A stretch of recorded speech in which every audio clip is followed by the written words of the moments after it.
Hello class 8th students. Today I am starting a new chapter of science, that is cell structure and functions. So in this chapter we will study about the cell and its structure and function. So what is cell at first? Cell is said to be the smallest structural and functional unit of life.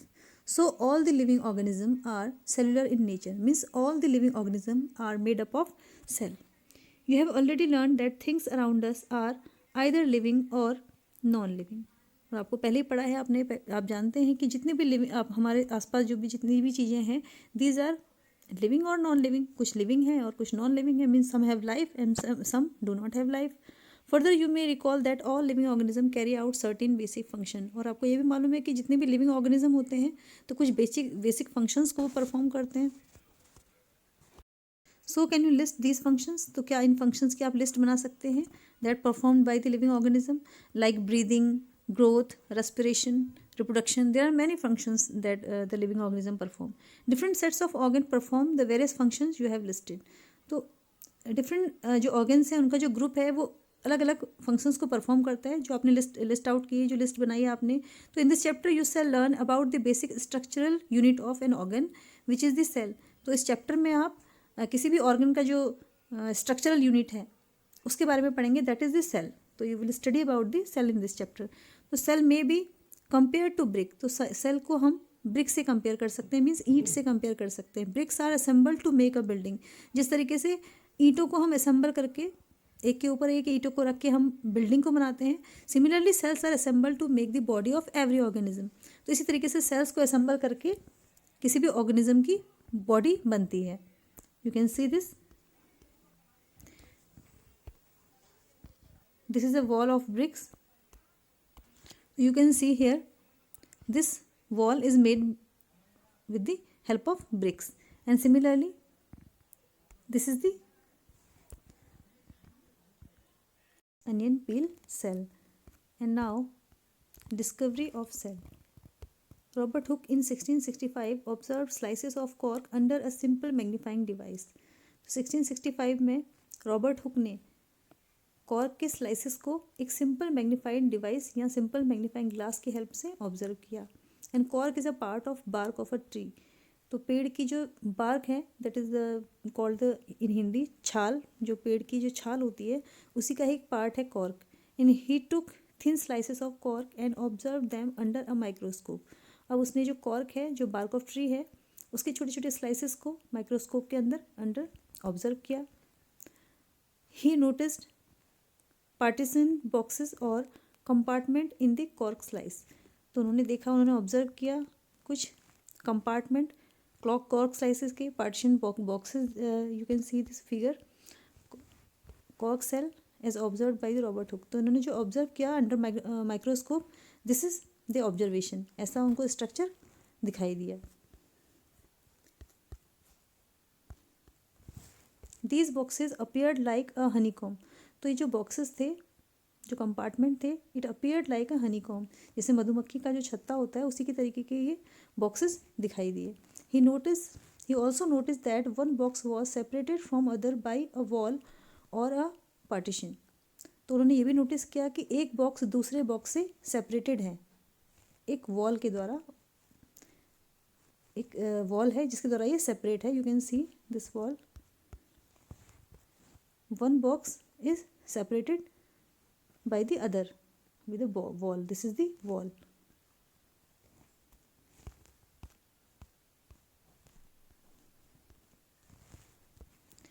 Hook coined the term cell for each box. तो Robert Hooke ने उसका नाम cell दिया, उस एक box, हर एक box का नाम उन्होंने सेल दिया। ही coined the term cell for the box.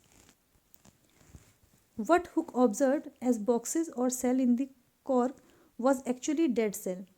तो जो कुछ भी रॉबर्ट हुक ने ऑब्जर्व किया था बॉक्सेस के रूप में या सेल के रूप में, these were actually dead cell.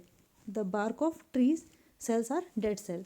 Cells of living organism could be observe only after the discovery of improved microscope.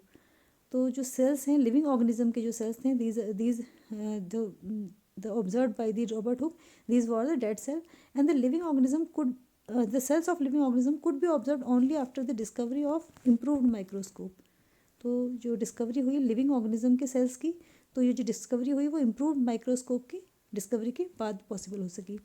Very little was known about the cell for next 150 years after Robert Hooke's observation. तो बहुत जो knowledge है बहुत कम जानकारी हमको थी अब cell के बारे में.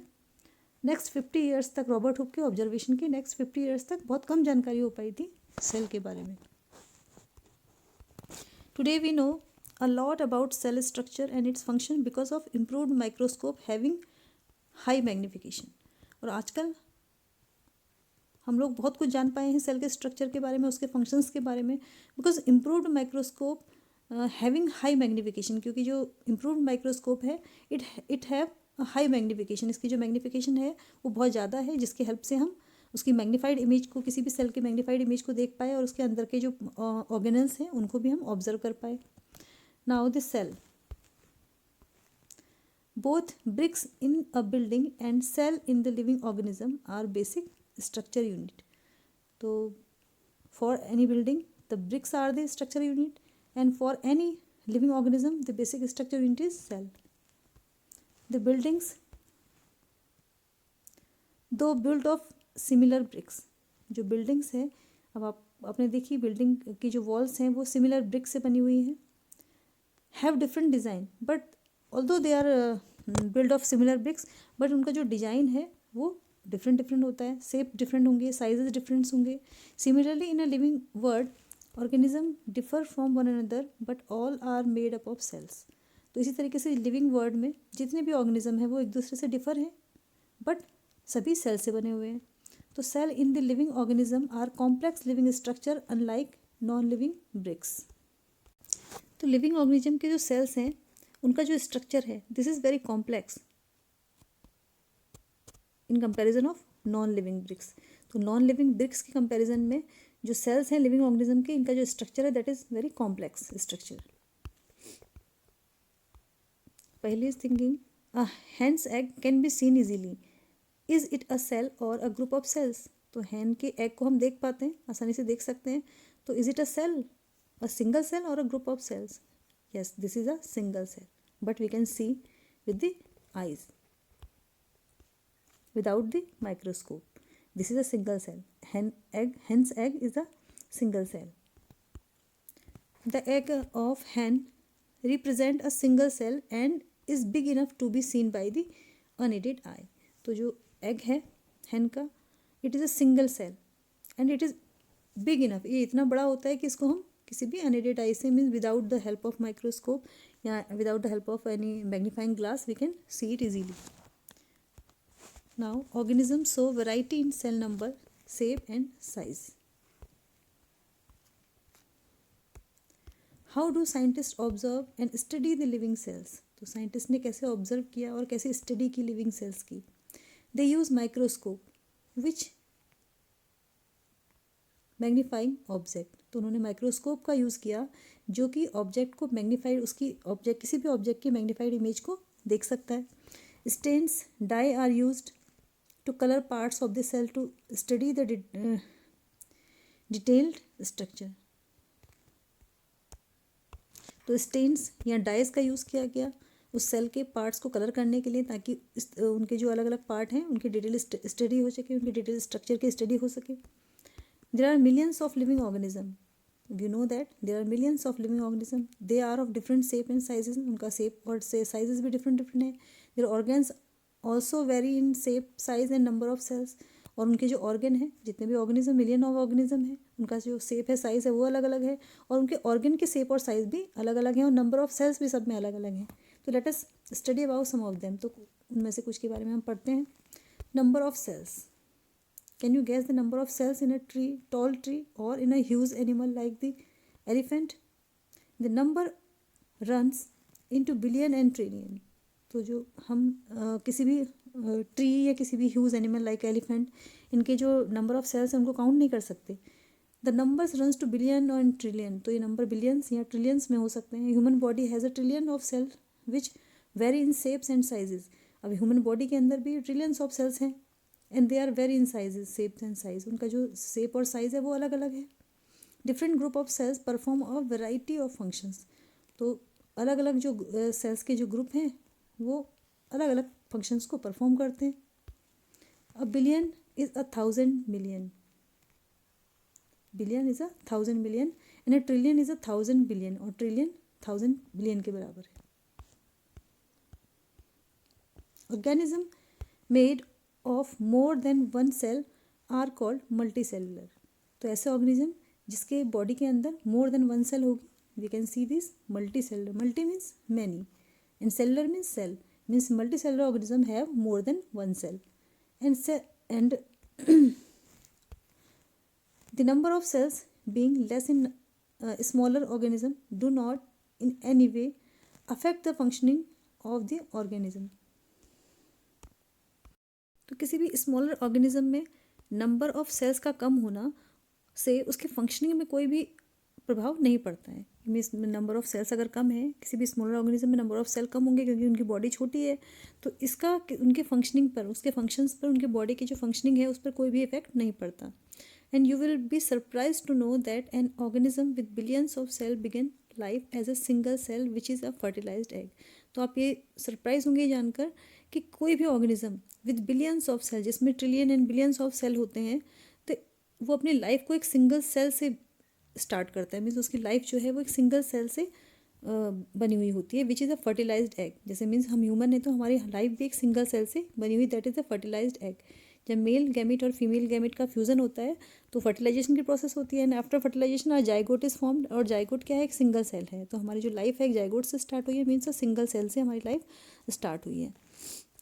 The fertilised egg cell multiplies and the number of cells increase as development proceeds.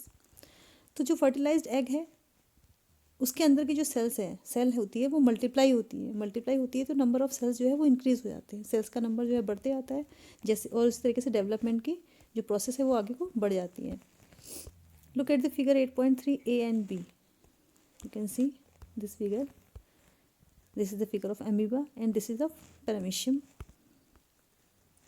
Both organism are made up of a single cell. अब ये दोनों ऑर्गेनिज्म सिंगल सेल से बने हुए, मीन्स ये पूरे ऑर्गेनिज्म ही सिंगल सेल है अपने आप में. It is a single cell, one cell, and its body is made up of a single cell, and this is also a single cell.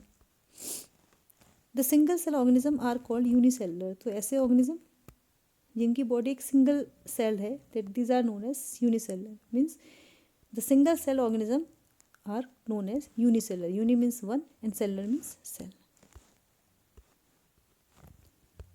A single celled organism perform all necessary functions that multicellular organism perform. तो जो single cell organism है, means amoeba, paramecium, these are the single cell organism.